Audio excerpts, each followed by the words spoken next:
മുൻപൊരു വീഡിയോയിൽ ബ്രാൻഡിങ്ങിൽ നമ്മുടെ പ്രോഡക്റ്റിൻ്റെ ക്വാളിറ്റി, ക്വാണ്ടിറ്റി പോലുള്ള കാര്യങ്ങൾ, അതുപോലെ പർപ്പസ് പോലുള്ള കാര്യങ്ങൾ കാണിച്ചുകൊണ്ടുള്ള പദങ്ങൾ ബ്രാൻഡ് നെയിംസ് ആയിട്ട് എടുക്കുന്നത് ശ്രദ്ധിച്ചു വേണം എന്നുള്ള ഒരു കാര്യം സംസാരിച്ചിരുന്നു.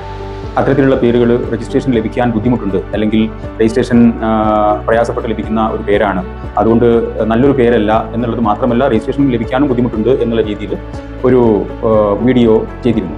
അപ്പം ആ ഒരു വീഡിയോയിൽ കമൻറ്റ് ബോക്സിൽ ലഭിച്ചിരിക്കുന്ന ചില സംശയങ്ങളിലൊന്നാണ്, അങ്ങനെയാണെങ്കിൽ ക്വാളിറ്റി എന്നുള്ള പദം കറി മസാല, കറി പൗഡറിൻ്റെ ബ്രാൻഡായിട്ട് മാർക്കറ്റിലുണ്ടല്ലോ എന്നുള്ള രീതിയിൽ ഒരു ചോദ്യം, ഒരു സംശയം വരികയുണ്ടായി. അപ്പോൾ അതിൽ ക്ലാസ് 30 കറി പൗഡർ വരുന്നത്. അതായത് ക്ലാസ് 30 ട്രേഡ് മാർക്ക് റൂൾസിൽ ക്ലാസിഫിക്കേഷൻ ഉണ്ട് പ്രോഡക്ട്സിനും സർവീസിനും. ടോട്ടൽ 45 ക്ലാസ്സസ് ആണ്. അതിൽ 30 ക്ലാസ്സിലാണ്, 30 എന്ന് പറയുന്ന ക്ലാസ്സിലാണ് കറി പൗഡർ, മസാല പൗഡർ, കറി മസാല ഒക്കെ വരുന്നത്.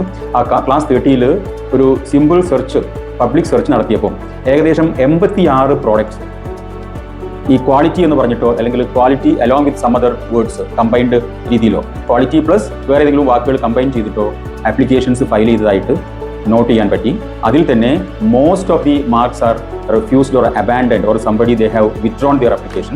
കാരണം എന്താണെന്ന് വെച്ചാൽ ഇത്തരത്തിൽ കിട്ടാൻ പ്രയാസമുള്ളത് കൊണ്ടോ, അല്ലെങ്കിൽ ഒരുപാട് മാർക്കുകൾ വന്നതുകൊണ്ടോ ഒക്കെ ആയിട്ട് അത് അബാൻഡൻ ചെയ്യാന്ന് പറഞ്ഞാൽ ഈ ആപ്ലിക്കൻറ്റിനെ ഉപേക്ഷിച്ച് പോവുകയാണ്. അതല്ലെങ്കിൽ ചില മാർക്കുകൾ റിഫ്യൂസ്ഡ് ആണ്, അതായത് ഹിയറിംഗ് കഴിഞ്ഞിട്ട് ട്രിബ്യൂണലിൽ നൽകാതിരിക്കുന്ന പേരുകളാണ് റിഫ്യൂസ്ഡ് ആവുക.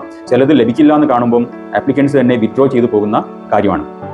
ചില മാർക്കുകൾ, വളരെ കുറച്ച് മാർക്കുകൾ, ഒരു 8-10 മാർക്കുകൾ രജിസ്ട്രേഷൻ കിട്ടിയിട്ടുണ്ട്. ആ രജിസ്ട്രേഷൻ നൽകിയിരിക്കുന്നത് തന്നെ വേർഡ് പെർ സേ ക്വാളിറ്റി എന്നുള്ള പദത്തിനല്ല, എന്നാൽ അത് ചില ലേബലുകളായിട്ടോ, ചില എംബ്ലംസിൻ്റെ കൂടെയോ, ചില പ്രത്യേക രീതിയിൽ ആർട്ടിസ്റ്റിക്കലി റെപ്രസെൻറ്റ് ചെയ്തുകൊണ്ടോ ഒക്കെ ലഭിച്ചിരിക്കുന്ന രജിസ്ട്രേഷനാണ്.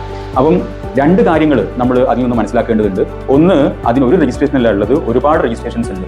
ലഭിക്കാനുള്ള കാരണം ഒന്നുകിൽ ക്വാളിറ്റി എന്നുള്ള പദത്തിൻ്റെ കൂടെ മറ്റു വാക്കുകൾ കമ്പൈൻ ചെയ്തു, എക്സ്ക്ലൂസീവ്ലി ക്വാളിറ്റി അല്ലാത്തതുകൊണ്ടും മറ്റു വാക്കുകൾ കമ്പൈൻ ചെയ്ത് വന്നതുകൊണ്ടും, രണ്ടാമത്തത് അത് ആർട്ടിസ്റ്റിക്കലി റെപ്രസെൻറ്റ് ചെയ്തുകൊണ്ട്, ക്വാളിറ്റി എന്നുള്ള വേർഡ് പെർ സേ അല്ല ആപ്ലിക്കേഷൻ ഫയൽ ചെയ്തിരിക്കുന്നത്, ആർട്ടിസ്റ്റിക്കലി അത് റെപ്രസെൻറ്റ് ചെയ്യാന്ന് പറഞ്ഞാൽ അത് ലേബലായിട്ടോ, എംബ്ലമായിട്ടോ, ലോഗോ ആയിട്ടൊക്കെ ഡിസൈൻ ചെയ്ത് ഇമേജ് ആയിട്ട് ആപ്ലിക്കേഷൻ ഫയൽ ചെയ്തുകൊണ്ടും ലഭിച്ചിരിക്കുന്ന രജിസ്ട്രേഷനാണ്. രണ്ടാമത്തെ കാര്യം എന്താണെന്ന് വെച്ചാൽ, ഒന്നിലധികം ഇത്തരത്തിലുള്ള 8-10 പേർക്ക് രജിസ്ട്രേഷൻ ലഭിക്കാനുള്ള കാരണം തന്നെ എന്താ, അത് ക്വാളിറ്റി എന്നുള്ള പദത്തിന് എക്സ്ക്ലൂസീവ്ലി ഒരാൾക്ക് മാത്രം രജിസ്ട്രേഷൻ നൽകാൻ പാടില്ല എന്നുള്ള ഒരു നിയമം ഉണ്ടായതുകൊണ്ടാണെന്ന് നമ്മൾ മനസ്സിലാക്കണം.